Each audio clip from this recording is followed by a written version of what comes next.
بسم اللہ الرحمن الرحیم۔ السلام علیکم سامعین اکرام، ریڈیو پاکستان کے اسلام آباد اسٹوڈیو میڈیم ویوز 585 اور ریڈیو آزاد کشمیر تراڑکھل سے آپ ہمارا پروگرام سماعت فرما رہے ہیں کشمیر منظرنامہ۔ میں ہوں آپ کے ساتھ آپ کا میزبان ایاز اسلم۔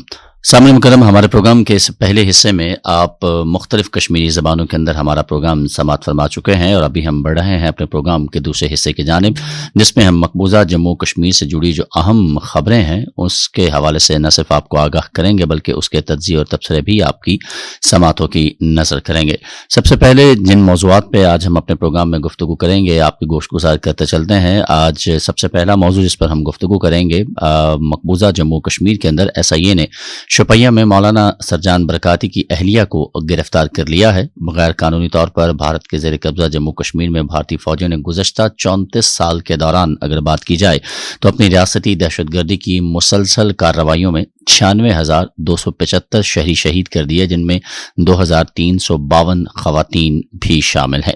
اس کے ساتھ ساتھ ہم گفتگو کریں گے بی جے پی کی ہندتوا حکومت کی پالیسیوں کے حوالے سے، جس نے مقبوضہ جموں کشمیر میں مستقبل قریب میں ضبط کے لیے گئے مزید 4,000 کشمیریوں کی املاک کی فہرست جو ہے وہ تیار کی ہے، جس کا مقصد بنیادی طور پر وہاں پر موجود جو کشمیری عوام ہے اس کی نہ صرف پریشانیوں میں اضافہ کرنا ہے بلکہ اس کو پریشانی کا شکار کرنا ہے، تاکہ وہ اپنی اراضیاں جو ہے وہ اپنی مرضی کے ساتھ بی جے پی حکومت کے جو ہتھ کنڈے ہیں، جو وہاں پہ ان کے نمائندے ہیں، ان کے حوالے کریں۔ اور پروگرام کے آخر میں ہم گفتگو کریں گے، ایک طرف جہاں بھارت کی بڑھتی ہوئی دراندازی اور بھارتی بربریت جو ہے وہ مقبوضہ جموں کشمیر اور اس کے اپنے ملک کے اندر جاری ہے، تو وہیں اب اس نے سرحدوں کو پار کرتے ہوئے دوسرے ممالک کے اندر بھی اپنی یہ سلسلہ جو ہے یہ شروع کر دیا ہے، جس میں اس سے پہلے ہم گفتگو کر چکے ہیں کینیڈا کے اندر کینیڈین حدود کے اوپر کینیڈین شہری کا قتل، اور اس کے بعد اب امریکہ کے اندر جس طریقے سے بھارتی فورسز کا جو ایک بھارتی بدنام زمانہ خفیہ ایجنسی ہے ان کا منصوبہ بے نقاب ہوا ہے، جس میں وہ سکھ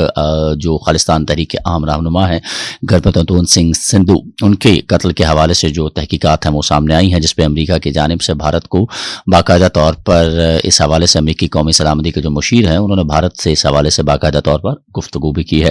ان موضوعات پر ہم سامعین مکرم گفتگو کریں گے۔ آپ کے ساتھ اپنے مہمانوں کا تعارف کرواتا چلوں۔ آج اسٹوڈیو میں ہمارے ساتھ موجود ہیں دو بڑی اہم شخصیات اور موجود ہیں۔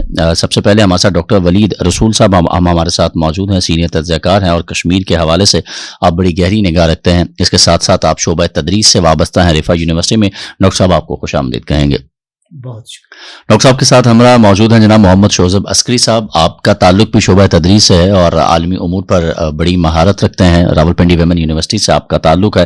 ڈاکٹر صاحب آپ کو بھی خوش آمدید کہیں گے۔ سامنے مکرم پروگرام کا آغاز کریں گے۔ ڈاکٹر ولید رسول صاحب، گفتگو کا آغاز سب سے پہلے آپ سے کرنا چاہوں گا۔ سر یہ فرمائیے گا کہ مقبوضہ جموں کشمیر کے اندر ہم اگر خواتین کے کردار کی بات کریں تو وہ کسی سے ڈھکا چھپا نہیں ہے، اور اگر یہ کہا جائے کہ شاید ان خواتین کے جذبے اور حوصلے نے ہی وہاں کے موجود تمام حریت قیادت ہو، وہاں موجود نوجوان ہو، ان کو ایک جذبہ بخش رکھا ہے کہ تمام تر اپنے اوپر ہونے والے ظلم و ستم یہ خواتین نہ صرف برداشت کر رہی ہیں بلکہ اپنی آنے والی نسل کو بھی یہ جذبہ حریت پروان چڑھانے میں اپنا کردار جو ہے وہ ادا کر رہی ہیں۔ جس طریقے سے سرجان برکاتی کی اہلیہ کے حوالے سے ہم نے گفتگو کی کہ ان کو بی جے پی حکومت کی جانب سے اور وہاں کی موجود دو درندہ فورسز ہیں انہوں نے حراست میں لیا ہے ایس آئی اے کی جانب سے، کیا آپ سمجھتے ہیں کہ بھارت کی اس طرح کے حرکات اور اس طرح کے ہتھ کنڈے جو ہیں خواتین کو اس طریقے سے ہراساں کر کے بھارت اپنے مقاصد حاصل کرنے میں کامیاب ہو سکتا؟ پہلے تو آپ کا بہت بہت شکریہ کہ آپ ہمیں موقع دیتے ہیں کشمیر کو ریپریزنٹ کرنے کا اور کشمیر کا جو درد ہے وہ اقوام عالم تک پہنچانے کا۔ جہاں تک بات ہے کہ انڈیا کے جو حربے ہیں، انڈیا کے جو پالیسیز ہیں، چاہے وہ اسٹریٹجک لیول پہ ہے یا ٹیکٹیکل لیول پہ ہے، یہ کوئی نئی بات نہیں ہے۔ مقبوضہ کشمیر میں ہر دن جو ہو رہا ہے یہ 1947 سے چلا آ رہا ہے یہ سلسلہ، اور ہر وقت انڈیا نے یہ سوچا کہ میں کامیاب ہوا۔ مثلا اگر آپ اس کو دیکھ لیں گے 1947 سے لے کر 1953 تک شیخ صاحب کو استعمال کیا اور انڈیا نے سمجھا کہ ہم نے کشمیر کی تحریک آزادی کو ختم کر دیا۔ شیخ صاحب کو استعمال کیا اور اس کے بعد اس کو جیل بھیج دیا، اور پھر نئے پپیٹس کو لایا سامنے جس میں بخشی غلام محمد، میر صادق وغیرہ آگے آئے، اور پھر شیخ عبداللہ نے جو اندرا عبداللہ ایکارڈ کیا 1974 میں، تب بھی یہ سمجھا کہ کشمیر کا مسئلہ حل ہو گیا، ختم ہو گیا. ہم نے ایکارڈ کیا کشمیر کے لوگوں کے ساتھ، اور یہ بھی سمجھا کہ 1971 میں جو اس نے سوورنٹی پہ حملہ کیا پاکستان کو، اور پاکستان کو نقصان پہنچایا، مسئلہ کشمیر حل ہو گیا، کشمیریہ بیٹھ گئے. تو تب بھی ایسا نہیں ہوا. اور پھر آج آپ دیکھ رہے ہیں کہ پھر اس نے کوشش کی، پیسے، لالچ، حرص، تحریک، اور وہ جو چیزیں ہیں جس سے آپ کسی قوم کی ضمیر کو خریدنے کی کوشش کرتے ہیں، تو ایسا کچھ نہیں ہوا. تیسرا یہ ہے کہ اب یہ جب آپ درد کی شدت کو، the gravity of pain کو ایک ہائیسٹ پچ پہ لے جاتے ہیں. یہی غزہ میں بھی ہوا. غزہ کے متعلق جو عرب کنٹریز ہے وہ اسرائیل کے قریب آتی تھی، اور آپ نے غزہ کو چاروں طرف گھیر لیا، اور آپ نے سمجھا کہ ہم نے غزہ کے مسئلے کو، فلسطین کو اب ٹوٹل ڈائجسٹ کر لیا. اب اس میں میری 3 ریسرچ پیپرز ہیں: resistance, resilience and fear factor. Resistance, resilience and faith factor. تو یہ جو فیکٹرز ہوتے ہیں، یہ جو فیئر کریٹ آپ کرتے ہیں، دہشت، وحشت کا ایسا عالم بنا دیتے ہیں جس میں آپ جو ایک سچویشن بناتے ہیں، یہ ریبٹل کرتا ہے جدوجہد کے مومنٹوں میں. اس طرح کرتا ہے ریبٹل.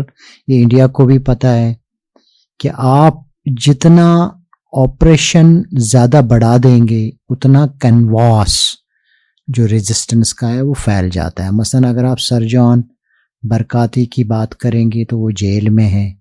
اب آپ نے اس کی اہلیہ کو بھی گرفتار کیا ہے، تو اس سے جو نفرت پھیلتی ہے عام ماسز میں، جن کو پہلے آپ اس کیٹیگری میں نہیں ڈالتے ہیں کہ انہوں نے ڈائریکٹلی کوئی جو ہے وہ ریبیلین کیا انڈیا کے خلاف، وہ بھی پھر سامنے آ جاتے ہیں. اور یہی ہر کسی طاقتور اسی مغالطے میں رہتا ہے کہ میں نے پاور استعمال کیا اور میں نے مومنٹ کو کل کیا. لیکن اس کے اب 2 پہلو ہیں. ایک یہ ہے کہ کشمیری جو ہماری مائیں بہنیں ہیں، ان کے ساتھ جو زیادتی ہو رہی ہے، یہ تو شاید لفظوں میں ہم ڈال ہی نہیں سکتے.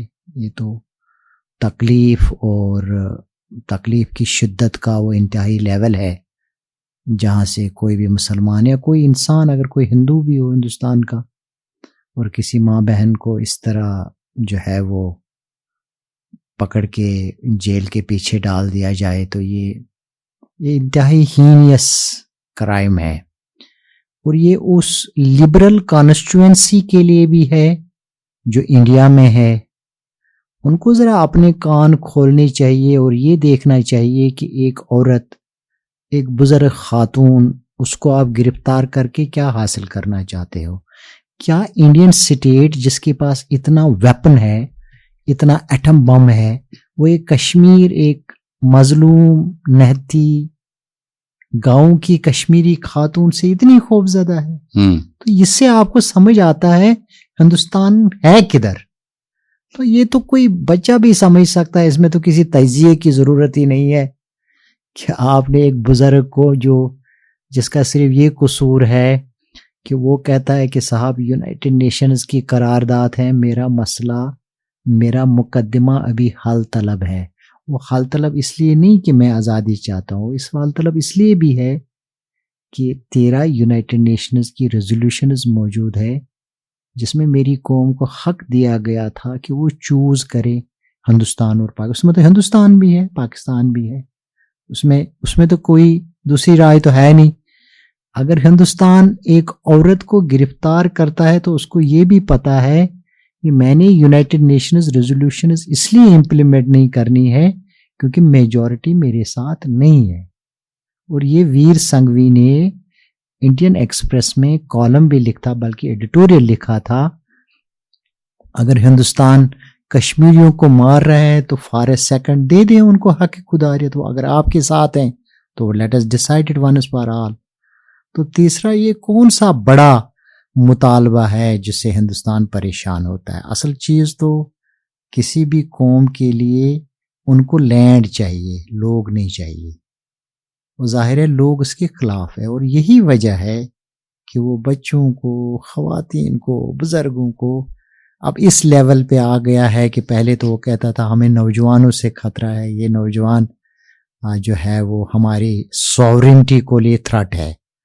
پھر وہ اور جو ہے وہ بزرگ سرجان برکاتی بزرگ آدمی وہ نعرہ دیتا ہے، وہ اس کی درد ہے، اس کا ریزسٹنس کا ایک اپنا طریقہ ہے، وہ پرجوش تھا، وہ بوڑھا ہو گیا ہے. اب اس کی بیگم کو گرفتار کرنا، تو یہ آپ کو خود ہی سمجھ آ جائے گی کہ جب سٹیٹ رپچر ہو جاتی ہے، جب سٹیٹ اتنی خوفزدہ ہو جاتی ہے تو پھر وہ کیا حرکت کرتی ہے.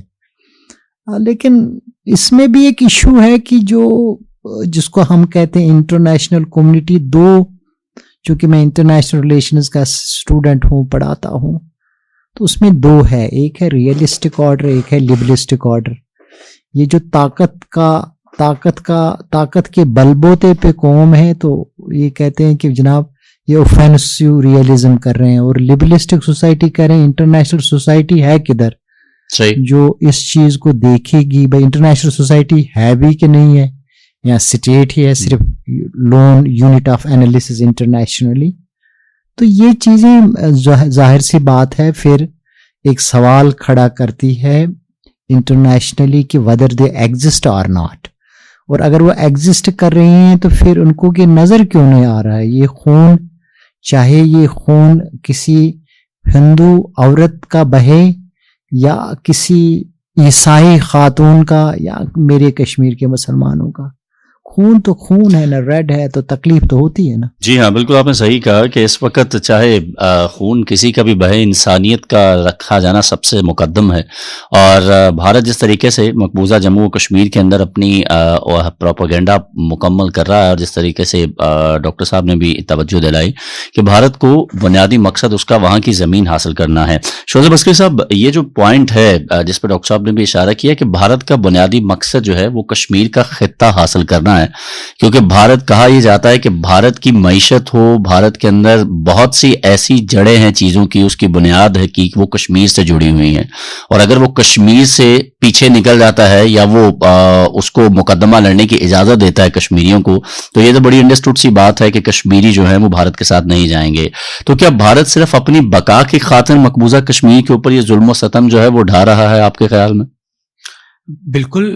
اگر آپ ہندوستانی ریاست کا اس معاملے پر پوائنٹ آف ویو دیکھیں تو وہ یہ کہتے ہیں کہ اگر ہم کسی ایک ریاست یا خطے کو اس طرح حق خود ارادیت دے دیں تو پچھلے 7 دہائیوں میں ہندوستان میں صرف کشمیر ہی نہیں، خالصتان کی تحریک جو ہے وہ بھی اب جو پہلے 80 کی دہائی میں اس حد تک مضبوط ہو چکی تھی کہ ہندوستانی ریاست کو گولڈن ٹیمپل پر ٹینک چڑھانے پڑے اور ہزاروں سکھوں کو دلی میں اور پنجاب کے دیگر علاقوں میں قتل کیا گیا.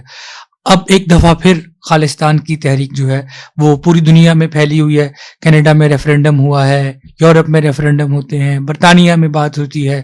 اب ہندوستانی ایجنسیاں، جیسا بھی آپ نے ذکر کیا کہ وہ لوگ جو خالصتان کی تحریک سے وابستہ ہیں، چاہے وہ نان وائلنٹ موومنٹ چلا رہے ہیں، ہندوستانی ریاست پہنچ کر ان لوگوں کو قتل کروانے کی کوششیں کر رہی ہے. کینیڈا میں تو وہ مروا چکے ہیں لوگوں کو.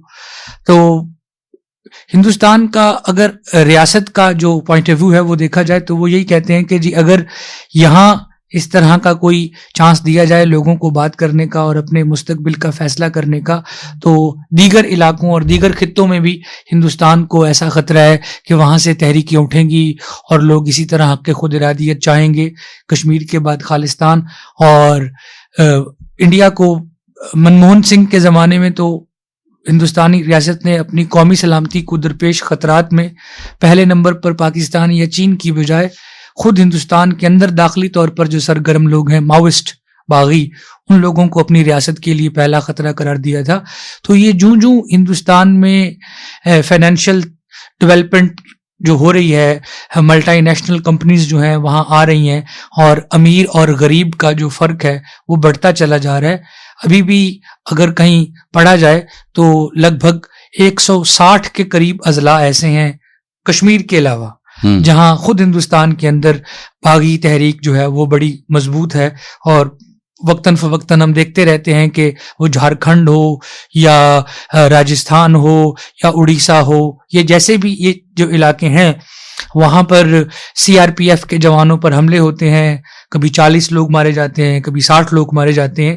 تو اگر آپ ہندوستانی ریاست کا پرسنل پوائنٹ آف ویو دیکھیں تو وہ یہی، ان کے پاس یہی جسٹیفیکیشن ہے کہ اگر ہم ایسا کر گزریں گے، اور جیسا بھی ڈاکٹر صاحب نے بڑی وضاحت سے ساری بات بتائی ہے کہ یہ تو ان تک بڑی بات واضح ہے کہ اگر کوئی پلیبیسائٹ ہوتا ہے تو میجورٹی ان کے ساتھ نہیں ہے، تو انہیں تو صرف لینڈ چاہیے.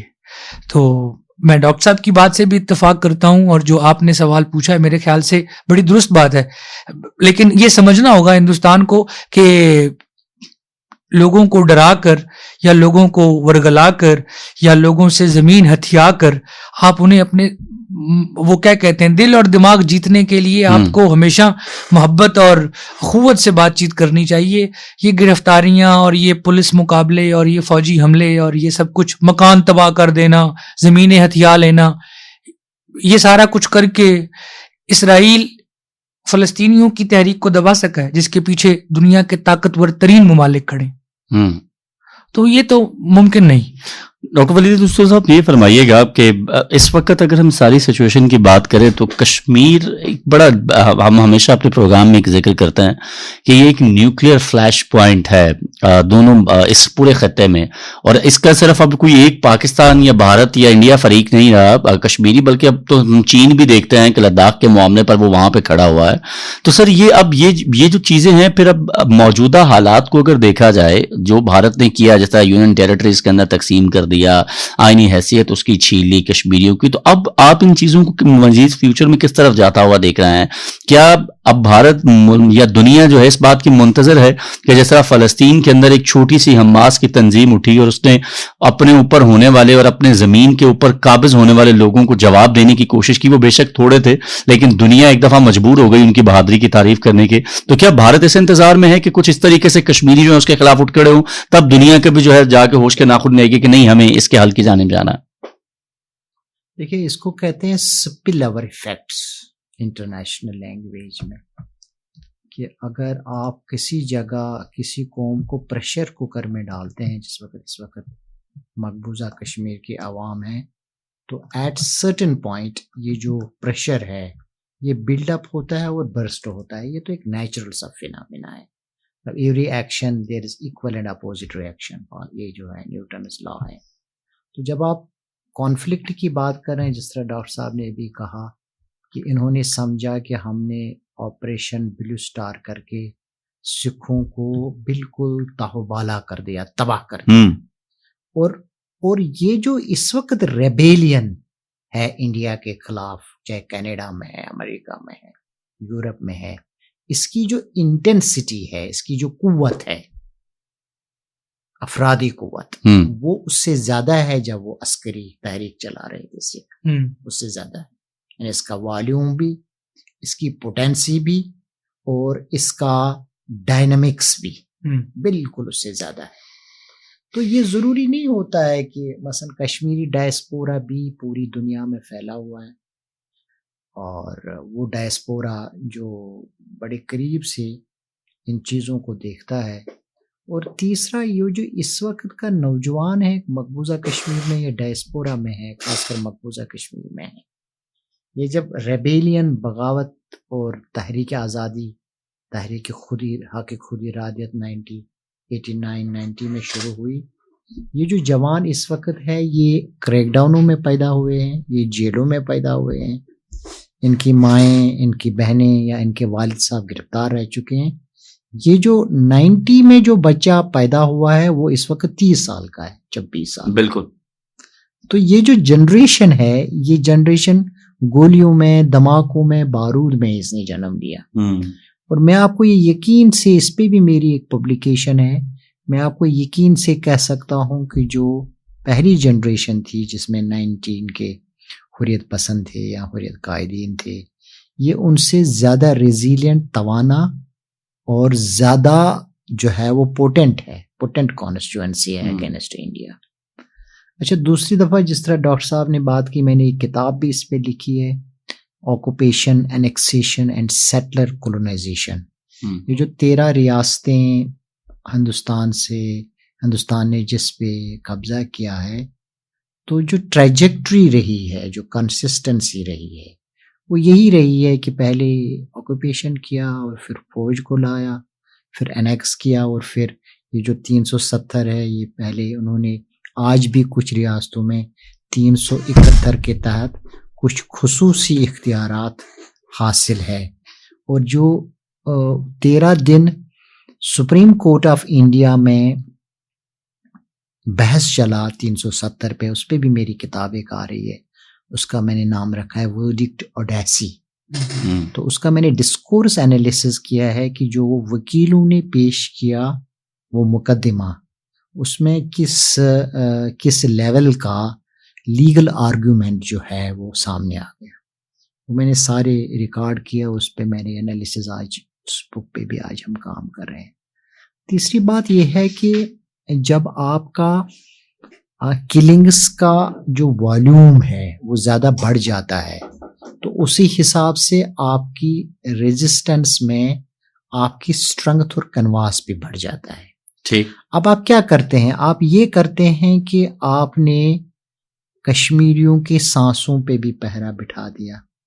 جو آپ یہ بھی آپ نے کمنٹس کیا 4,000 لوگوں کی پراپرٹیز آپ ضبط کر رہے ہیں، تو اس سے کیا حاصل کرنا چاہتے ہیں؟ آپ خود اپنے ہاتھوں سے اس کانسٹیچوئنسی کو تقویت دے رہے ہیں. یہ تو ویسے بھی آپ کے 7 لاکھ فوجی ہیں، ویسے بھی کون سے کشمیریوں کے پاس یہ زمین ہے؟ یہ زمین پہ تو آپ قابض ہیں. اس زمین پہ کس جگہ فوجی چھاونی نہیں ہے، کس جگہ آپ کے یونٹس کھڑے نہیں ہیں، کس گلی میں ہماری جو ہے وہ انڈین فوجی نہیں ہے. تو پھر آپ کو یہ کرنے کی کیا ضرورت ہے؟ It is just to mount the pressure, اور تو اس پریشر کی بنیاد پہ انڈیا. اچھا، یہ جتنی بھی آج تک ریزسٹنس موومنٹس رہی ہے، مثلا جب یونائٹڈ نیشنز بنا تو صرف 23 ممالک اس کے پہلے سگنیٹری تھے، اور آج دیکھ لیں آج جو یونائٹڈ نیشنز ہیں 180 سے زیادہ ممالک پہ ہیں. ان سبوں نے تحریک آزادی لڑی طاقتور کے خلاف، اور ان سبوں نے لڑا طاقتور کے خلاف، ان سبوں نے طاقتور نے ان کو مارا. ہندوستان کے لیے ایک سبق ہے. ایک کیس سٹڈی کی بات نہیں کر رہا ہوں سر، لیکن 100 کیس سٹڈی کی بات میں کر قطع رہا ہوں. کلامی کی معذرت چاہوں گا. یہاں پہ تو المیہ یہ ہے کہ وہ لوگ لڑے، جیسے جنوبی سوڈان کی ہم بات کریں، سوویت یونین ٹوٹ گیا تو یونین سب ملک جو ہے اس کا ساتھ دیا، UN نے بھی، دنیا. لیکن یہاں پہ تو ستم ظریفی یہ ہے کہ یہاں کوئی کھڑا بھی تو ہو ساتھ کے کشمیریوں کو ان کا حق دلوانے کے لیے. فلسطین کے مسئلے میں بھی ہمیں یہی نظر آتا ہے، کشمیر کے مسئلے میں بھی، کہ یہ دو ایک ایسے ایشوز ہیں اقوام متحدہ کی کہ ابھی تک 7 سے 7 دہائیوں سے وہ جو ہیں وہ حل طلب ہیں. تو سر ایشو کا ریزالو کس طرح ہوگا؟ یہ دیکھیں، کشمیریوں کی ایک خوش قسمتی ہے، کوئی اس کو مانے یا نہ مانے، پاکستان اس کی بیک پہ ایز اے اسٹیٹ ایکٹر کھڑا ہے ڈسپائٹ آف آل کمپلشنز. ایک تو یہ ہے. دوسرا یہ ہے کہ Pakistan is a legal party to dispute, Kashmir affected parties ہے. یہ 2 ہے. تیسرا، پاکستان کے جتنے بس کی بات ہے جو یہ کر سکتا تھا، اس نے کرنے کی کوشش کی یونائٹڈ نیشنز میں، انٹرنیشنلی. اب آپ کہیں گے کہ پھر بھی دیکھیں نا، آپ جناب سورج جب طلوع ہوتا ہے تو آپ اس کے نیچے نہیں بیٹھ جاتے ہیں گھر پہ. جب حدت جو ہے وہ زیادہ بڑھ جاتے ہیں، آپ تب بیٹھتے ہیں جب آپ کو ضرورت ہو سورج کے نیچے بیٹھنے کی. یہ ہندوستان کی بات ہے. تو آپ کو کیا لگتا ہے کہ سورج کی حقیقت تو اپنی جگہ ہے نا.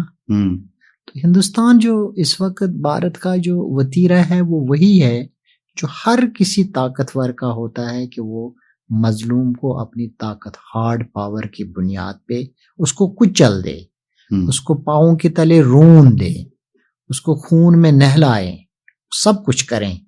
اور اسی فارمولا کے تحت جو آج تک دنیا میں چلی آ رہی ہے، کہ وہ کہتا ہے کہ میں نے ریزسٹنس اور وائس کو بالکل الٹا میٹ کرا. یا تو وہ جو آپ کے پاس میں کیس سٹڈیز کی بات کر رہا ہوں دنیا میں جو کالونیز جو ساری کالونی رہی ہیں اور آج آزاد ممالک ہیں ان سب کے ساتھ یہ ہوا. اور اگر یا تو آپ کہیں گے کہ وہ غلط تھا یا یہ غلط ہے تو جناب جب آپ ایک فرسٹریشن کی ایک انتہا حد ہے حد کو چھو لیتے ہیں تو ریزسٹنس میں آپ کو یقین سے اپنی میری پی ایچ ڈی ہے میں نے پازیٹیو پیس ماڈیول اور کانفلکٹ ریزولوشن ہی میرا مقالہ رہا ہے اور ایم فل پہ بھی میرا interpersonal communication and conflict resolution رہا. ایم ایس سی میں نے تھیسس لکھی conflict resolution and its modules. تو آپ کو میں یقین سے کہہ سکتا ہوں کہ کانفلکٹ اس طرح ایک جو ہے وہ آپ یوں کہہ سکتے ہیں کہ آپ نے اس کو مینیج تو کر دیا لیکن ریزالو نہیں کیا. اور جب تک آپ ریزالو کرنے میں کی پارٹی موجود نہ ہو, کی پارٹیز وہ افیکٹڈ پارٹیز. اب آپ کہیں گے کہ اس تحریک آزادی کی سٹرنگتھ کیا ہے؟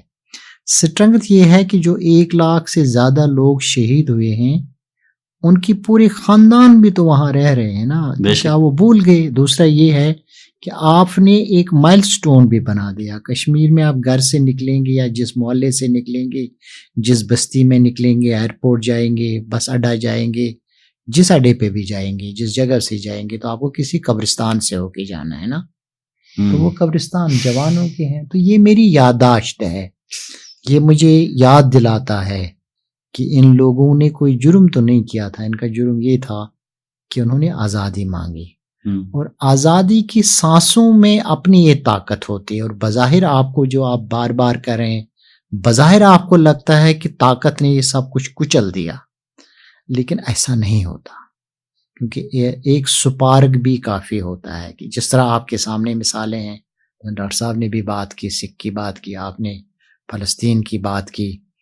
اور دوسرا مظلوم کے پاس چونکہ کوئی مفاد نہیں ہوتا ہے, میٹیریل مفاد. میرے پاس تو اگر انہوں نے مجھے بات نہیں کرنے دی, جس طرح میں نے آپ کو پہلے بھی کہا, اگر وہ فرض مان لیا کہ بالکل سائلنٹ انہوں نے کر دیا کشمیری عوام کو چونکہ ان کے پاس فوج کا پہرا ہے, تو ڈائسپورا کو تو وہ کچھ نہیں کر سکتے, وہ ان کے کنٹرول میں ہی نہیں ہے. اور ڈائسپورا میں بھی ہیں, ڈاکٹر صاحب بیٹھے ہوئے ہیں, یہ بھی آپ بھی ہیں, تو ہم ڈائسپورا کے لوگ ہیں. اور اگر سکھ موومنٹ ڈائسپورا میں اس سے زیادہ چلی جو وہ پنجاب میں تھی اگینسٹ انڈیا, تو میں کیوں نہیں ہو سکتا ہوں؟ تو اس لیے اگر یہ انڈیا سمجھتا ہے کہ میں نے کیپ کیا, کیج کیا موومنٹ کو انٹرنلی, بہت زیادہ جو ہے وہ درد کو بڑھا کے, درد کی شدت کو بڑھا کے, اور میں اس سے جیت گیا, تو وہ آپ اس میں آپ امپریکل ایویڈنس آپ کے پاس نہیں ہے. تو میں اگر آپ کو ہندوستان کی تحریک آزادی کی بات بتا دوں تو کیا جب بھگت سنگھ کو ٹیررسٹ قرار دیا گیا تھا اور سولی پہ چڑھا گیا تھا, منگل پانڈے کو, سبھاش چندر بوس کو, اس طرح ہزاروں مسلمانوں دیوبندیوں کو آپ نے سولی پہ چڑھا دیا. پھر انگریز نے کہا کہ ہم نے ہندوستانیوں کو کچل دیا, یہ ہندوستانی جو ہے یہ دھوتی اور پاجامہ اور پہن کے جو ہے وہ کیا تحریک آزادی چلائیں گے اگینسٹ برٹش. یہ اس وقت برٹش اتنا بڑا تھا کہ کہتے ہیں کہ برٹش میں سورج ہی نہیں غروب ہوتا تھا, اتنی بڑی امپائر اور ریاست تھی. تو کیا پھر برٹش کر پایا؟ بلکہ برٹش اگر آپ اس وقت دیکھیں ایک چھوٹے سے 2-3 جزیروں پہ مشتمل ایک چھوٹا سا ملک ہے, اور ہندوستان یا پاکستان یا باقی ممالک ان سے 1000 گنا بڑے والیوم میں بھی ہے اور طاقت میں بھی ہے اور اثر و رسوخ میں بھی ہے. تو یہ چیزیں جو ہے یہ تحریک آزادی کے جدوجہدوں میں جو ریزسٹنس پوئٹری ہوتی ہے, ریزسٹنس لٹریچر ہوتا ہے, ریزسٹنس آرٹ ہوتا ہے. آپ کو میں بتا دوں کہ یورپ میں جب رینائسنس, انلائٹمنٹ اور ریفارمز کی تحریک چلائی گئی تو جو مونولیزا کی پینٹنگ تھی اس کو کہتے ہیں کہ لرننگ فیور ہوا تھا ان کو, اور انہوں نے پھر بغاوت کی چرچ کے خلاف, وہ ایک بہت بڑی تحریک چلی. اور اس سے جو یورپ خود پیٹریارک نے کہا تھا کہ Europe is in the dark ages, اس وقت آپ گولڈن ایجز میں تھے, مسلمانوں میں بغداد کی سلطنت تھی. تو یہ جو تحریک کے اتار چڑھاؤ ہیں, کرسٹس اینڈ ٹرفس ہیں, ہے نا. اور اگر آپ دیکھیں گے تو یہ ایک نیچرل سی بات ہے. تو لیکن ظاہر سی بات ہے کہ جو توقعات ہوتے ہیں مظلوم کے، اس توقعات پہ ہم پورا نہیں اتر پاتے، ہم وہ رول نہیں ادا کر پاتے کہ جس سے ان کے زخموں پہ مرہم رکھا جا سکے. اس میں بہت کچھ کرنا ہے اور اس میں بہت زیادہ آپ کو دوڑ دھوپ. اچھا، موومنٹ کس کو کہتے ہیں؟ موومنٹ اسی چیز کو کہتے ہیں کہ آپ کو ہر روز کوئی کارروائی کرنی پڑتی ہے، اور کارروائی آپ تب کرتے ہیں نا کہ جب کوئی کچھ کرتا ہے. ایگزیکٹلی. شوزب عسکری صاحب، آخری جو نقطہ ڈاکٹر صاحب نے اٹھایا نا، میں اسی پہ آپ کی طرف آؤں گا. یہ یقینی طور پر ہم دیکھتے ہیں کہ روزانہ کی بنیاد پر کشمیر کے اندر کوئی نہ کوئی ایک ایسی چیز ہمیں نظر آ رہی ہوتی ہے کہ بھارت اپنے تمام تر ہتھ کنڈے ظلم و ستم کے استعمال کر بھی رہا ہو، لیکن کشمیریوں کا جذبہ حریت جو ہے، ہم نے کبھی یہ نہیں دیکھا کہ کسی کشمیری نے آگے سے جو ہے ہاتھ اٹھا دیے کہ جی ٹھیک ہے بس ہماری بس ہوئی. نہیں، ہم چاہے وہ ایک نسل سے دوسری تیسری چوتھی نسل میں منتقل ہو گیا ہے، لیکن وہ ڈاکٹر صاحب والی آخری جو جملہ ہے اسی پہ میں آپ کے کامنٹ چاہوں گا کہ وہ جو کارروائی آپ نے فرمایا کہ ہوتی رہتی ہے اور تبھی یہ تحریکیں زندہ رہتی ہیں، آپ کے خیال میں مزید اس پہ کیا کرنے کی ضرورت ہے؟ سر، ڈاکٹر صاحب نے کہا کہ کشمیری خوش نصیب ہیں کہ پاکستان ایک ریاست کے طور پر ان کی پشت پہ کھڑا ہے. بالکل ان کی بات سے 100% اتفاق ہے. وہی مانا کہ ہندوستان طاقت اور جاہریت میں اسرائیلی قابض فوج سے کسی طرح مختلف نہیں ہے، لیکن جس اسکیل پر اسرائیل فلسطینیوں کے ساتھ ظلم و زیادتی کرتا ہے اور جو ان کے ساتھ ہو رہا ہے، وہ اگر کشمیری اس طرح کے کسی شدید ترین ظلم سے محفوظ ہے تو میرا خیال یہی ہے کہ پاکستانی ریاست اس کے لیے خراج تحسین کی اور شکریہ کی مستحق ہے. باقی جیسے اگین ڈاکٹر صاحب نے کہا کہ جو جتنا بس ہے پاکستان کا وہ کر رہا ہے، کشمیریوں کی آواز دبانے کے لیے اور ان کی جو کیا کہتے ہیں آزادی اظہار رائے ہے اس کو دبانے کے لیے انہوں نے یہ جب آرٹیکل 370 ریووک کیا تھا اور انٹرنیٹ بند کیا تھا اور سال ہا سال پہ محیط کرفیو لگا دیا تھا، تو کیا اس سے جزیت مر گئی؟ لوگ بات کرنا چھوڑ گئے؟ نہیں، آپ کو تو اس سارے واقعے کے 2-2.5 سال کے بعد یہاں تک بات پہنچ گئی ہے کہ ایک بزرگ حریت رہنما کی اہلیہ کو آپ کو گرفتار کرنا پڑ گیا. بات یہاں تک پہنچ گئی ہے کہ اب آپ لسٹیں بناتے ہیں کہ جی فلاں فلاں ہزاروں لوگوں کی لسٹیں تیار ہیں، آپ ہی نے بیان کیا جی ہاں 4000 لوگوں جن کی جائیدادیں ضبط کر لی جائیں گی. ڈاکٹر صاحب کہہ رہے ہیں کہ جائیدادیں ہیں کہاں ان کے پاس کہ آپ کو ضبط یعنی آپ نے layer by layer intensity occupation کی اس کو آپ بڑھاتے چلے جا رہے ہیں. اس کا مطلب یہ ہے کہ دن بدن آپ اپنی اس پالیسی میں ناکام ہوتے چلے جا رہے ہیں جو آپ نے یہ سوچ رکھی تھی کہ جی ہم مسئلہ کشمیر کو کسی بھی طریقے سے حل کر لیں گے. وہ حل ہونے کوئی نہیں آ رہا، کشمیری آپ کے قابو ہونے کوئی نہیں آ رہے. اور آپ پاکستان کی ٹیم جب کھیلنے گئی ہوئی تھی ابھی حال ہی میں جی ہاں تو ورلڈ کپ میں، تو ورلڈ کپ میں تو ہمارے لوگوں کو تو منع کیا، انہوں نے ویزا نہیں دیا کسی جگہ پہ بھی. تو جن 2-4 میچوں میں آپ کو پاکستان کی سپورٹ نظر آتی ہے تو ہندوستانی اخبار لکھتے ہیں کہ جی پاکستانی ٹیم کرکٹ کھیلنے جائے تو کشمیر کے لڑکے جو یونیورسٹیوں میں پڑھتے ہیں وہ آ کے پاکستانی ٹیم کو سپورٹ کرتے ہیں اور اس پر پولیس ان کو پکڑتی بھی ہے، مار پیٹ بھی کرتی ہے، یونیورسٹیوں سے نکالتی بھی ہے. یونیورسٹیز کے کیمپسز میں دیکھا جاتا ہے کہ اگر میچ دکھایا جا رہا ہے انڈیا پاکستان کا تو یہ کشمیری کون سے کمرے میں بیٹھ کے یا کون سے ہاسٹل میں بیٹھ کے یا کون سے میس میں بیٹھ کے میچ دیکھ رہے ہیں اور یہ کس کے ساتھ ہے. تو بھائی جب بھی کبھی مجھے اپنی جو شخصیت ہے، جو میرا نفس ہے، جو میری ایجنسی ہے ایز ہیومن بینگ، اس کو پرفارم کرنے کا موقع ملے گا تو میں وہی کروں گا جو میرا دل چاہتا ہے. تو دل تو کشمیریوں کا آزادی کی طرف چاہتا ہے اور حق خود ارادیت کی طرف چاہتا ہے اور اس پلیبیسائٹ کے لیے چاہتا ہے جس میں وہ یہ فیصلہ کریں کہ وہ کس کے ساتھ جانا چاہتے ہیں.